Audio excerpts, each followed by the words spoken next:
Kryeministri Berisha është nisur këtë të shtunë drejt Chicagos në Shtetet e Bashkuara të Amerikës për të marrë pjesë në datat 20 dhe 21 maj në samitin e Aleancës Atlantikut Verior.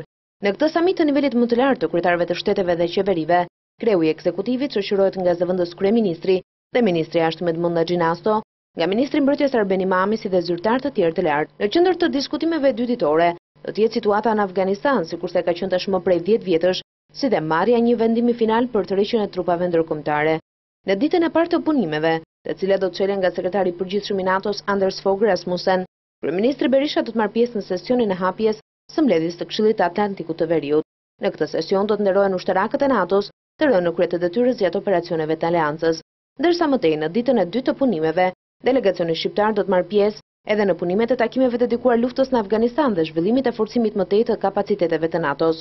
Në samitin e radhës pritet të jenë pranishëm edhe sekretari i përgjithshëm i OKB-s, presidenti i Këshillit të BE-s, presidenti i KS-së të tjerë.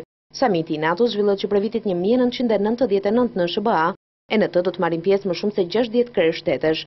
Vetëm pak orë përpara se ky samit të nisë, përpara se listë qendrore të NATO-s në Chicago ka nisur protestat.